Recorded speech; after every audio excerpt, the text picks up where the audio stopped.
నేనేంటంటే ఇటువంటి సమాజంలో ఇలా ఉండి లౌక్యం రిలీజ్ అయ్యి 2014 అక్టోబర్లో ఆ పైన రూఫ్ నుంచి కుబేరుడు పైనుంచి ట్యాంకులు బంగారు నగలు వేసాడండి. సినిమా హిట్ ఒక జోన్లోకి వెళ్ళాడు. తర్వాత నేను బాగా వచ్చిన దాంతో అన్నీ చేసి నేను గ్రాండ్గా మనం జన్మనిచ్చాం కాబట్టి నా కూతురు పెళ్ళికి చాలా గ్రాండ్గా చేసి అది జరిగిన తర్వాత ఇవన్నీ జరిగినాయి. సో గాడ్ ఈజ్ దేర్, దేవుడు అనేవాడు ఉన్నాడు, చూస్తాడు. ఎవరికి అన్యాయం చేసే ప్రసక్తి అయితే మేము చెయ్యం. So we are happy with my son, మా కోడలతోటి వీఆర్ లివింగ్ హ్యాపీలీ. నేనేంటంటే ఈ బంధువులు కానీ ఉన్నటువంటి వీళ్ళందరికీ చూసి నా పెంట్ హౌస్లో కూర్చొని ఆలోచించి వీళ్ళకన్నా మూగజీవులను పెంచుకుంటే చాలా గొప్పది. మనం పొద్దున్న లేస్తే మన కోసం ఎదురు చూస్తుంటారు 5 గంటలకు లేచి. నా దగ్గర రెండు ల్యాబ్డర్లు ఉన్నాయండి. ఈ గీతలన్నీ అవి ప్రేమతో గీసిన గీతలు, ఇంటికి వెళ్ళగానే పైన పడిపోతాయి. 2 ఉన్నాయి. అవి చూడంగానే 5 గంటలు వేసి అంటుంటాయి సౌండ్. మన అలారం కూడా ఇవ్వక్కర్లా, లేపుతుంటుంది ఇవి. మళ్ళీ మనం వెళ్ళిపోయి వచ్చే వరకు ఎదురు చూస్తుంటాయి. అది కోట్లు ఇచ్చినా కూడా ఆ విశ్వాసం దొరకదండి. నా లాస్ట్ బ్రెత్ వరకు ఎన్ని డాగ్స్ని పెంచుకోవాలో, ఎన్ని జనరేషన్లో ఏమేమి ఉన్నాయో అన్నీ తెచ్చుకుని పెంచుకుంటాను. మూగజీవులను పెంచుకుంటాను. నేను వాటితో పాటే రిలాక్స్ అవుతున్నాను. నేను ప్రజెంట్ నాకున్న ఎనర్జీ అంతా మా టైగర్. అందుకని నా ఈమెయిల్ కూడా టైగర్ పృథ్వీరాజ్ అని ఉంటుంది.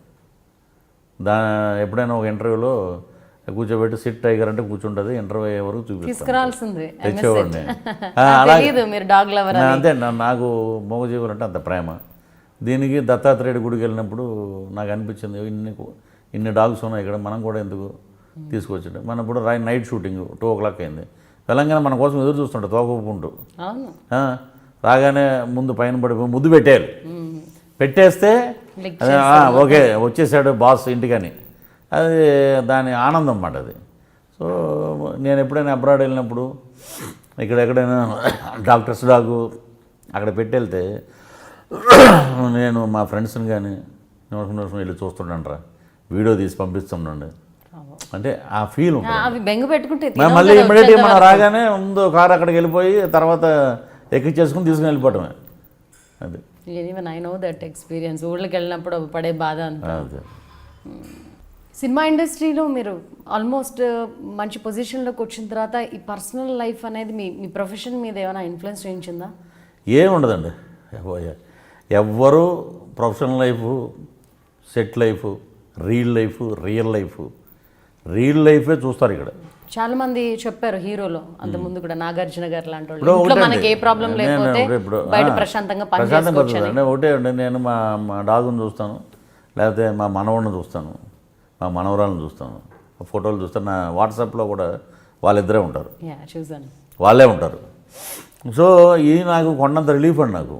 నేను ఇప్పుడు అక్కడికి వెళ్ళి సెట్లో ఎలా ఉన్నాడు, తాగి వచ్చాడా, తాకండి వచ్చాడా, సెట్లో ఎలా ఉన్నాడు, మిస్బిహేవ్ చేస్తున్నాడా, ఇవే చూస్తారు ప్రొడ్యూసర్, డైరెక్టర్లు.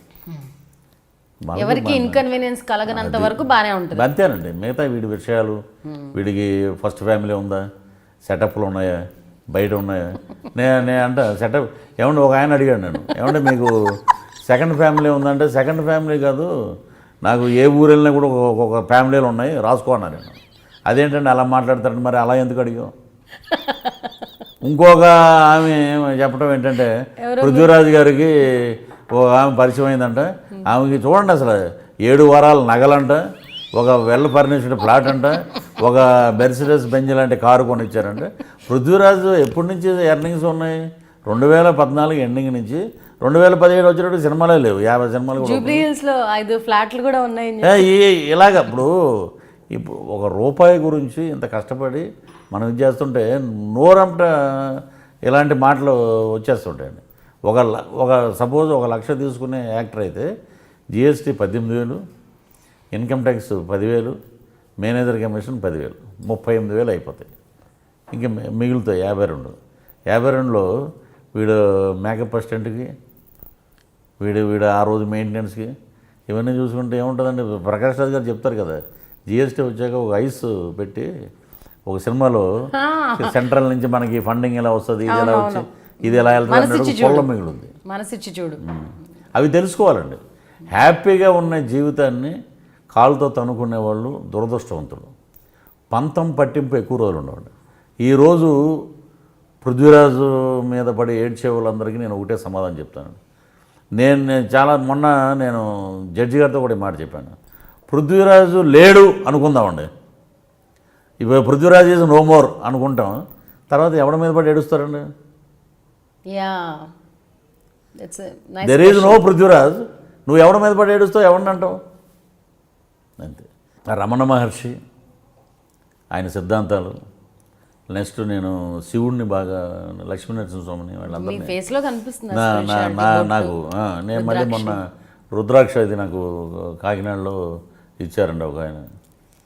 నేనే శివలింగం పూజ చేసి చాలా సెన్సిబుల్గా ఉంటాను, పూజ దగ్గర చాలా జాగ్రత్తగా చేస్తాను. సో నేను ఎప్పుడూ ఒకటే కోరుకుంటాను, మనం ఎవరికి అన్యాయం చేయొద్దు, మనం న్యాయంగానే వెళ్దాం, మనం ఎవరికి అన్యాయం చేసే మూడు లేదు. నీకేం మనం ఎవరికి ఏది కావాలంటే అది చేద్దాం. మనం ఎప్పుడూ ఆనెస్ట్గా ఉందాం. మన మీద పడి ఏడ్చే వాళ్ళని మనం ఏమీ చేయలేం. ఏడుపు వాళ్ళ లక్షణం. కొన్ని సీరియల్స్ చూడండి, అప్పట్లో అనేవారు, అశ్విని అని ఒక ఆర్టిస్ట్ ఉండేది, బాబోయ్ ఆమె వచ్చిందంటే కొళాయి తిప్పేస్తుంది అంటారు కదా, కళ్ళంట నీళ్ళు దారాగా కారిపోయి కలంకిత. ఆంధ్రప్రదేశ్ కాదు, ప్రపంచంలో ఉన్న స్త్రీలకి పురుషులు భార్యాభర్తలకి ఒకటేనండి. ఎవడికి గ్యారంటీ ఉండదండి లైఫ్. భర్తతో పాటు భార్య, భార్యతో పాటు భర్త, దేర్ ఈజ్ నో గ్యారంటీ. నా గ్యారంటీ ఏంటి? ఇదేమైనా వస్తువా? మనం ఏదో ఫ్రిడ్జ్ కొన్నామండి, ఏమంటే ఇది 5 ఏళ్ళు పనిచేస్తుందండి, 5 ఏళ్ళలో ఏ రిపేర్ వచ్చినా తీసుకొస్తే అలా కాదు కదా మొగుడు అంటే. పిల్లం అంటే అలా కాదు కదా. ఏదో సోమని ఇప్పుడు నోట్ తోటి ఎన్నైనా మాట్లాడవచ్చు. నేను మమేత్ ఖాన్ తోటి ఫోటో దిగాను. ఫోటో డిక్టేటర్ సినిమా షూటింగ్ అప్పుడు she is moving to Dubai that day. ఒక ఫోటో దిగాను, డ్యాన్స్ గెటప్లో పట్టుకుంటే ఫోటోలు ఎలా కూడా దిగుతారా అని పెట్టారు. నేను అలా అనుకోలే, అంటే అలాగా. సో ఇవన్నీ పెట్టేసుకుని ఈజ్ అతను పృథ్వీరాజ్ అనేవాడు ఇలాగా అంటే నేనేమైనా ఎర్రగులాబీలో కమలాసన చెప్పండి. ఇప్పుడు ఎప్పుడైనా సరే మనం ఒక చెయ్యి ఇలా అంటే ఇంకో చెయ్యి అలాగా వస్తుంది. ఎప్పుడు మ్యూచువల్ అండర్స్టాండింగ్ లేదండి. ఈడు పెద్ద చెప్పాడు ఈడేదో అంటే మీరు ఏమనుకోకపోతే చెప్పండి. దేని గురించి గొడవలు స్టార్ట్ అయ్యాయి? ఈ రూమర్సా అమ్మాయిలతో? ఇప్పుడు సినిమా ఇండస్ట్రీ అంటే అసహ్యం, సినిమా వాడి డబ్బులు కావాలి.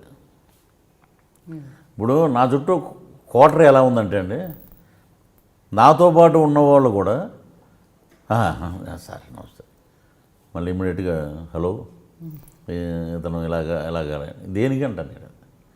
నువ్వు అన్నం పెట్టినవాడికి గోధులు తవ్వుతుంటే, నువ్వు బాగా చూసుకునేవాడికి గోధులు తవ్వితే, అందుకే నేను మోగజీవాల పక్క అట్రాక్ట్ అయింది. వాళ్ళు they will be definitely affected అండి అనుకుంటాం. మనం ఎప్పుడైనా సరే తీర్చుకోవట్లేదని చెప్పి they will be definitely punished by God.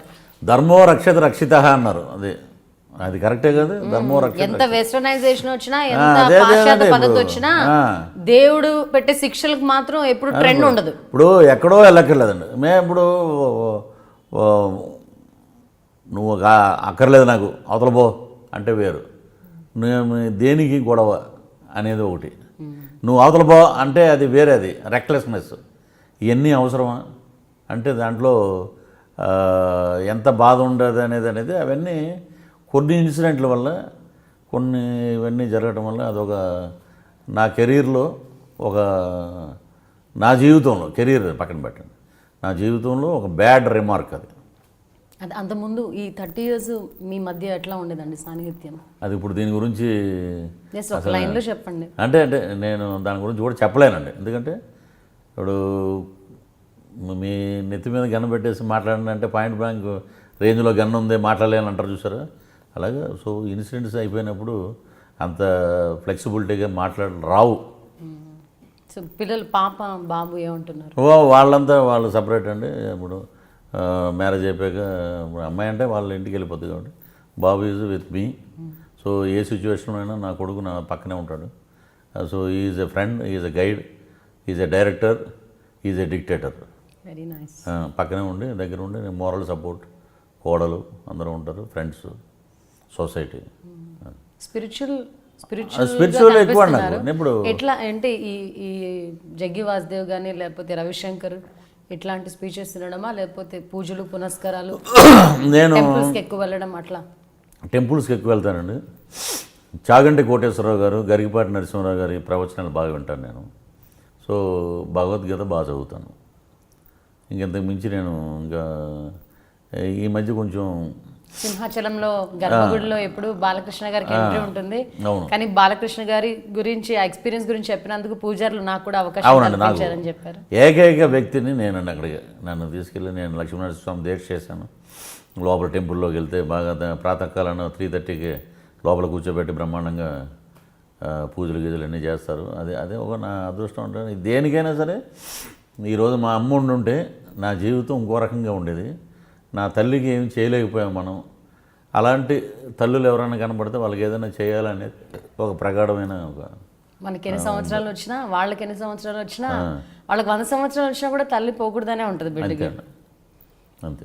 Balayya గారి ఎపిసోడ్ వచ్చింది కాబట్టి అడుగుతున్నా, బాలయ్య గారిని ఇమిటేట్ చేయడం సినిమాల్లో, దాన్ని ఫస్ట్ అపోజ్ చేయడం బాలకృష్ణ ఫ్యాన్స్, మళ్ళీ లేదండి మీరు చేయాలని చెప్పడం, ఈ ఎపిసోడ్ ఎట్లా చూస్తారు మీరు? ఇప్పుడు సహజంగా మామూలుగా లౌకిక సినిమా చూసి ఇదేంటంటే మా హీరోని పోలి ఉందని అలా అన్నవాళ్ళు తర్వాత నేను ఉండి అలా చేయడం కరెక్ట్ కాదులే, నేను ఆ డైరెక్టర్ ఇచ్చాడని చెప్పి నేను కూడా చెప్పాను జక్కన్న సినిమాలో.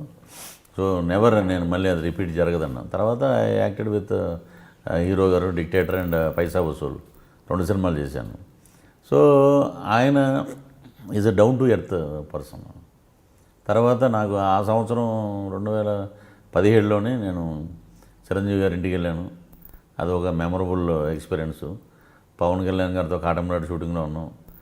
ఆయన ఎప్పుడు నన్ను చూసి పృథ్వీ గారు స్ఫురద్రూపి అంటాడు. ఆయన రాజకీయాల పట్ల మంచి అవగాహన ఉంది, స్ఫురద్రూపి అంటారు. ఆయన కాంప్లిమెంటు.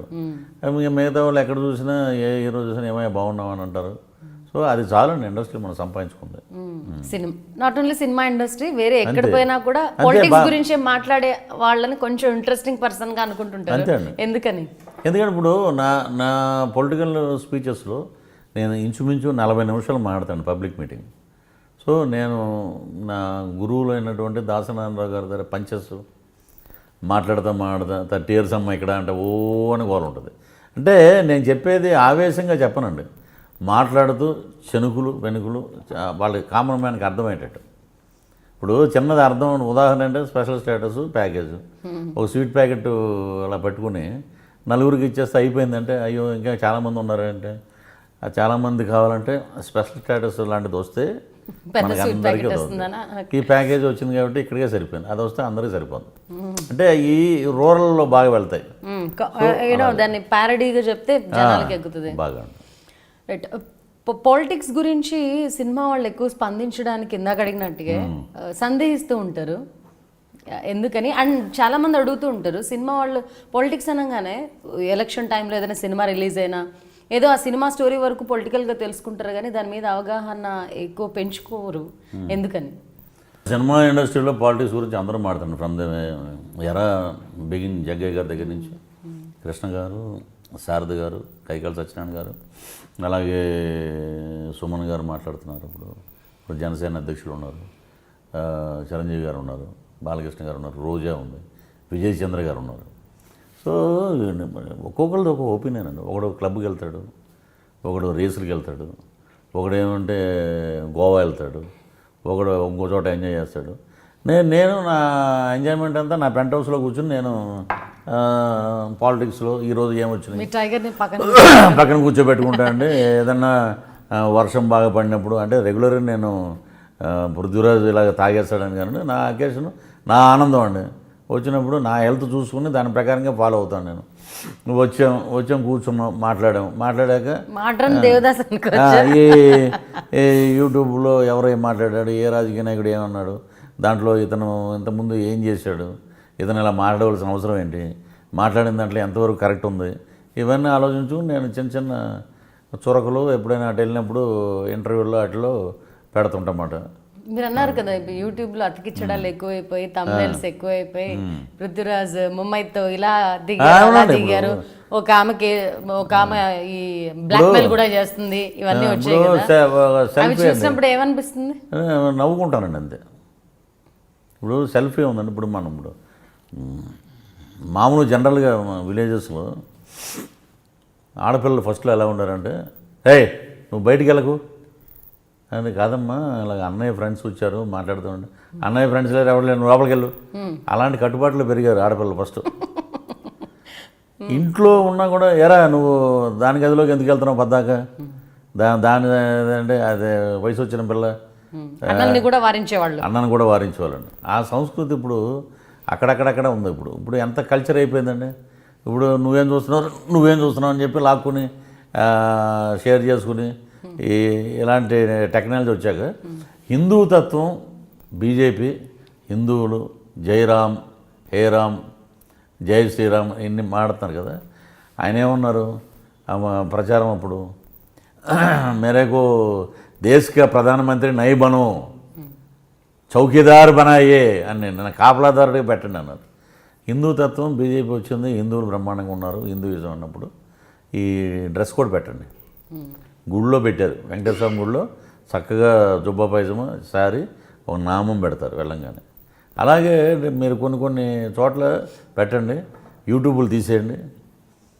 ఇప్పుడు మోహన్ బాబు గారు దీనికి బ్రహ్మాండమైన ఆయన పెట్టిన ఇంజనీరింగ్ కాలేజీలో ఇంజనీరింగ్కి సంబంధించిన వర్క్స్ అన్నీ ఉంటాయి వాళ్ళు ఇచ్చే కంప్యూటర్లో. ఎక్కడ యూట్యూబ్లు ఉండవు, ఎక్కడ చాటింగ్లు ఉండవు, అంత క్రమశిక్షణ ఉంటుంది ఆ ఇన్స్టిట్యూషన్. ఇది ఇంప్లిమెంట్ అయ్యే విషయానా మనం చెప్తున్న డిమాండ్స్? చేయాలండి. మొత్తం హిందూ మతతత్వ పార్టీగా బీజేపీ మొత్తం డ్రెస్ కోడ్ పెట్టి, ఈవెన్ సినిమా ఇండస్ట్రీలో కూడా డ్రెస్ కోడ్ పెట్టడం అనేది, సినిమా ఇండస్ట్రీకి ఇప్పుడు ఆ రోజుల్లో 1960లో పాట ఉంటుంది, నేనే రాధా నీ కృష్ణుడు నీవే అని పాట ఒకటి ఉంది నాగేశ్వరరావు గారిది. అప్పుడు ఫుల్ సూటు, ఎండాకాలంలో కూడా సూటు, మంచి ఇక్కడ దాకా హీరోయిన్స్ జాకెట్స్ వేసుకుని ఉన్నారు సాంప్రదాయంగా. ఇప్పుడు వచ్చేటప్పటికి గుండమ్మ కథ కాలం కాదండి ఇది, ఇదంతా సన్నీ లియోన్ కాలం ఇది. ఈ అన్నీ సన్నీ లియోన్ తీసుకొచ్చి పెడితే ఎవరో చూడరు. ఇప్పుడు రంగస్థలం అంత పెద్ద హిట్ అయిందంటే ఎక్కడ వల్గారిటీ లేదండి సినిమాలో, న్యాచురాలిటీ. అదే అలాగే ఇప్పుడు కథను బట్టి దీన్ని ఎట్లా చూస్తారండి? చాలా సందర్భాల్లో డైరెక్టర్స్ కమర్షియల్ ఆస్పెక్ట్స్ ఉండాలి, ఉండాలి, ఐటమ్ సాంగ్ ఒకటి ఉండాలి, రొమాన్స్ ఉండాలి, ఎక్స్పోజింగ్ ఉండాలి అని ఇన్ని లెక్కలేస్తారు కదా. ఇప్పుడు రంగస్థలం సినిమాలో అటువంటి వల్గారిటీ, ఒబ్సినిటీ ఏం లేదు. కానీ అంటే ఒకటి ఒక మంచి ఎండాకాలంలో మంచి వర్షాలు పడతాయంటారు చూసారా, రైతులందరూ చాలా బాగున్నారంటే అలాంటిది రంగస్థలం. ఒక్కొక్కటి అలా వస్తుంటుంది అంతే.